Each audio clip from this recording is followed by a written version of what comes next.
خب اعوذ بالله من الشیطان الرجیم بسم الله الرحمن الرحیم الحمد لله و الصلاة و السلام علی سیدنا و نبینا و مولانا محمد و علی آله و اصحابه اجمعین.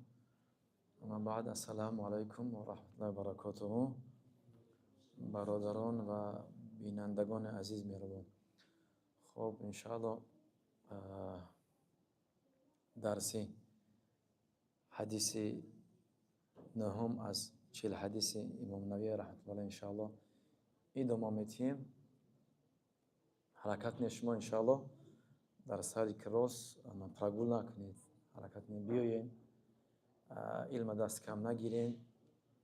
قدر منزل انسان به اندازه دانش، سواد، علم و تقوا شد. هرچند انسان اگر که علم و دانش و تقوا زیاد باشه، همون به همون اندازه قدر قیمت انسان بالا میشه.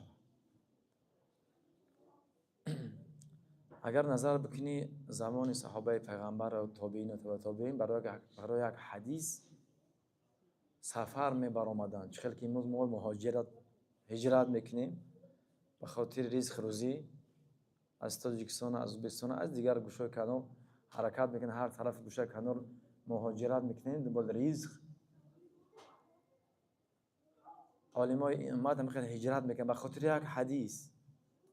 احمد بن حنبل رحمت الله علیه برای یک حدیث از بغداد به سوی شام، سوریه هجرت کردن برای یک حدیث. میدونید چقدر اون زمان مثل زمان ما نبودن که شرایط خوب باشن، سمالیوت و پویزد دیگه ازگه نبود، فقط بعد چی میرفتن و اسب و شتر چند روز سفر میکردن. سبحان الله، قدردانی از حدیث. بنابر همین و زحمت کشیدن، مهنت کشیدن، قدردانی علم کردن. امروز در عالم جهان مثل افتاب میدرخشن، از مابین میلیاردها مسلمان میدرخشن و یک تنین تن، چون که زحمت کشیدن برای یک حدیث چند روز سفر کردن. ولی سفر خودش چند روز مشقتش یک طرف، خسته و کوبیدهش یک طرف، تشنه شدنش یک طرف. ما امروز همه چیز مهیای سبحان الله دستی کم میگیریم. اما را یکم کس چکنیم. خب مقصد که جدیت گیرید در درس، سستی نکنین. خب میگذاریم حدیث نهم ده.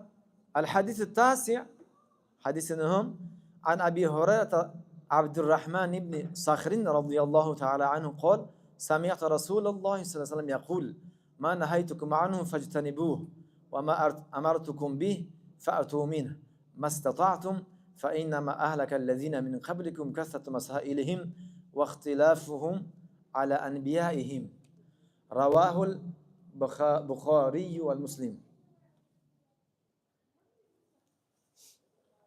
خب این حدیث، راوی این حدیث کی است؟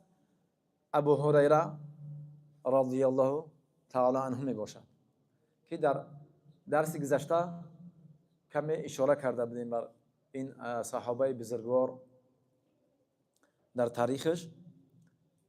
ابو هریره رضی الله عنه بسیار ما از کنیاش میشناسیم، اما نامش نمیدونیم. بسیار از ما عبدالرحمن بن صخر نامش، سیدنا عبدالرحمن من صخر رضی الله تعالی عنه میباشد نامش.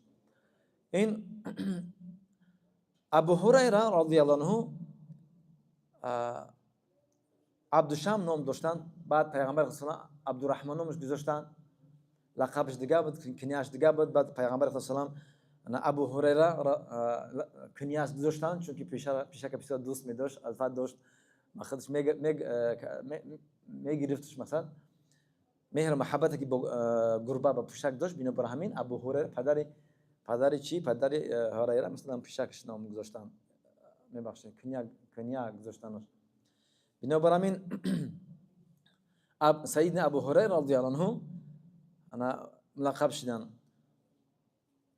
چخیلی که در درس‌های گذشته گفتن که این ابو هریره رضی الله تعالی عنه از مکثرین حدیث است. مکثرین از یکی از صحابه بسیار حدیث روایت کرده شده است. یعنی که اولین رقم ابو هریره رضی الله عنه میگیرد. 5000 حدیث زیاد روایت کردگی هستند. 5374 تا بعد از اون گفتم دیگه که سیدنا عمر میبخشید سیدنا عبدالله ابن عمر رضی الله عنه روایت کردند. بعد عایشه رضی الله عنها روایت کردند.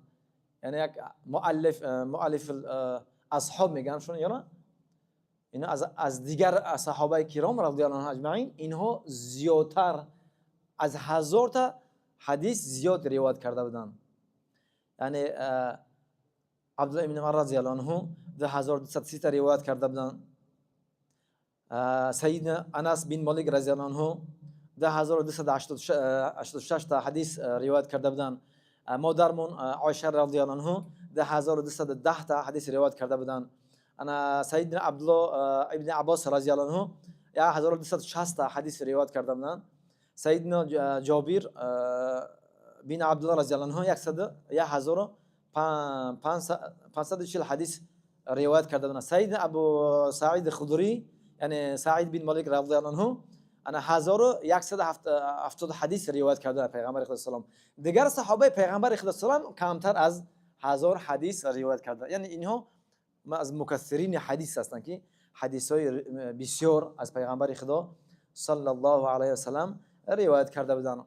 خب ابو هریره رضی الله عنه در سال 7 هجری از مکه مکرمه به سوی مدینه منوره هجرت کرده بودند.